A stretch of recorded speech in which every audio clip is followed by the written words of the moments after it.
All right, here we go.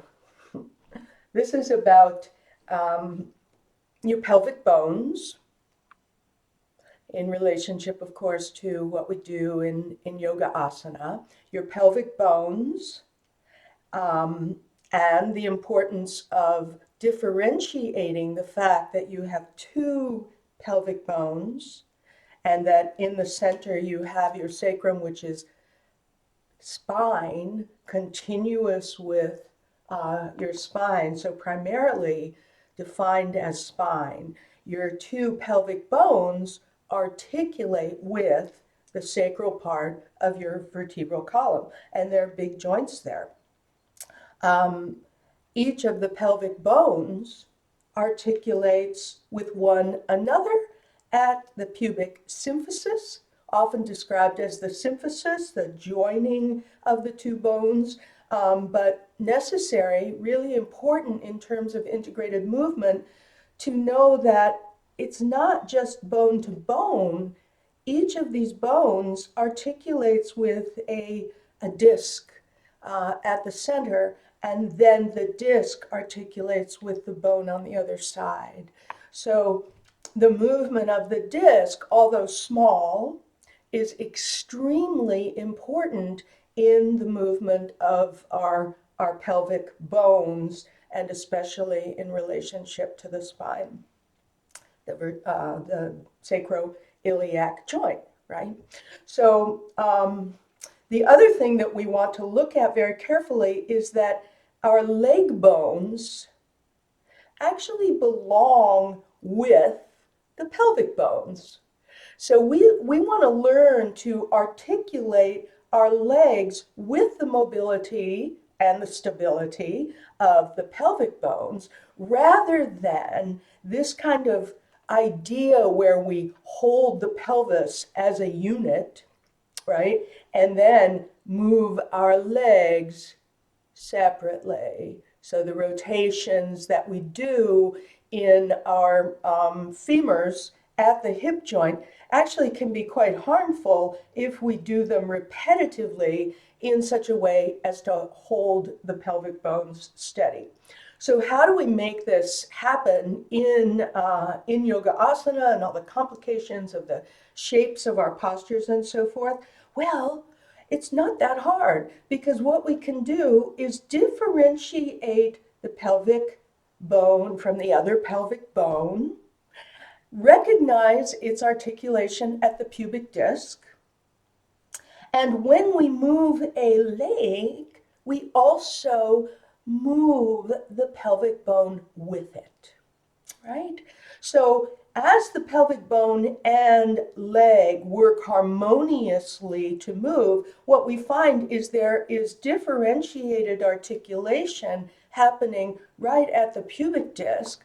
One side pelvic half can actually squish around and go one way, while another side pelvic half or pelvic bone can squish around and go the other way. And this particular articulation right at the front of these two pelvic bones is critical to maintaining the stability of the sacroiliac joints. So your sacroiliac joints back here are gnarly, thick joints. They are mobile. They do move, but they don't want to move too much. If they move too much, we get this thing called instability, right? We want these bones to be stable, relatively stable, and we need some mobility here at the pubic symphysis in the front.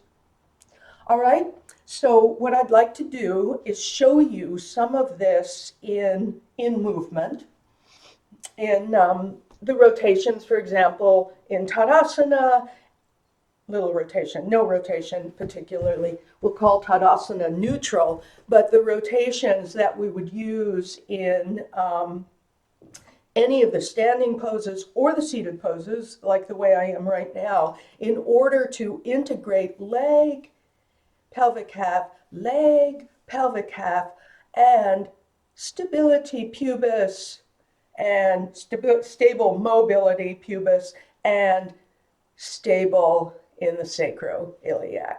All right, so let's You can do it with me, you can watch me. I'm going to come up to standing so that you can see these movements in the legs and the pelvic half. So at some point I'm going to walk forward and you won't see my head, but I do want to show you a little bit specifically here what's going on in the pelvic halves or bones. Each pelvic bone, sacrum at the back, pubic disc at the front. So imagine, notice, feel that the big ears of your pelvic halves actually wrap around forward, as you've seen in the model, and they come into the pubic symphysis. They dive back a bit into the pubic symphysis and the pubic disc. You can feel that you can gently pulse and squeeze the pubic disc into the body and back toward the coccyx. I'm not tilting my pelvis. I have the ischial tuberosities right down toward the ground, and I'm pulsing the pubic disc back. Yes, it involves the muscles of the pelvic floor. Now, simultaneously, right inside of these pelvic bones, you have the big muscle of your iliacus, which may or may not, in some of us, cross over to the sacrum, or it may be just confined in some of us to the inner basin of that half, right? Either way, it doesn't matter. We pulse the muscles within the sacral region and into this joint on the two sides so that we can stabilize slightly the sacral bone into the body. And it's very especially the top edge of the sacrum because, as you see, you need to have a little bit of an arc coming out of the sacrum there in order to begin and protect and maintain the lumbar curve, the curve of your lower back. So we're not talking about a hyper extension in any way in the lower back. We are talking about each pelvic half rotating around to the pubis, and the coccyx, which is a separate bone, it's got its own disc with the sacrum, and the coccyx being free and back behind us. All right, so Tadasana would be a situation where your pelvic floor is just about a hovercraft right over the earth. The pit of the belly comes in and up right at the center of the two pelvic bones, in front of the sacrum, and right at the center there, directly up from the center of the pelvic floor. So this is core, right? Our vertebral column, sacrum, pelvic floor. For now, we're thinking of that as the core body. And if I want to move a limb, low limb, I'm going to actually take, I'll do it here closer where you can see, I'm going to take this pelvic half with me and rotate that leg pelvic half, as opposed to something like come up, roll out, keep the pelvis, often just articulated as one piece, keep it steady. No. Come back. No. Instead, go down. I'm on the other leg now. I go down and I'm literally scooping, and the leg comes up spinning. And because I'm allowing the movement to move through my body, my pelvic half is going with it, right? So what does this mean when we start thinking about something like one of our standing poses, like we're here ready for Trikonasana? Well, yes, you are going to get a little asymmetrical, right? You're not trying. Watch again what you're not trying. You're not doing this. This is so common. And then this thing of hinging over the front leg. No. Instead, Instead, yielding down, pelvic bones, legs, a little resilience and differentiation in the central limb. Coccyx is free, all of that. And then you go down, and then you scoop. And as you turn, the pelvic bones are turning as well, right? And then, oh yeah, but I want to do something in this back leg pelvic half. Well, then it will come around as well. Now, I don't want to be so diagonal. Good. Then I push down and I come rising up through the center, right? Strong and steady, connected into the earth and back up through the pelvic bones, the pelvic floor, rising, the heart open. Inhale, no hinge. Inhale, stay down and back up, down and back up, and all the way through as one comes into anything. Something like Trikonasana, right? The stability down is present the whole time. You yield and push, and rising again when I turn back, not just in the hip, please, but all the way around.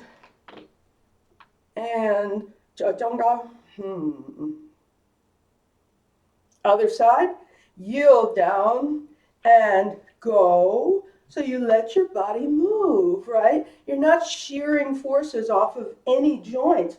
Oh, so that one I want it to come in, and then I want to come up, and I want both bottoms of pelvic halves down.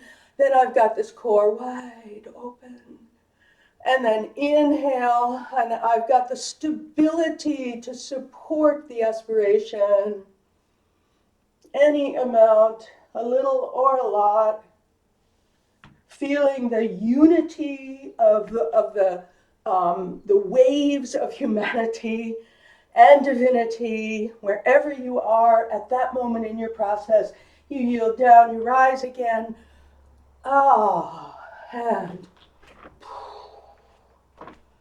And back. Standing, going nowhere, doing nothing. Differentiation of the peripheral legs and pelvis in this case, and that peripheral support that allows the core to be undisturbed.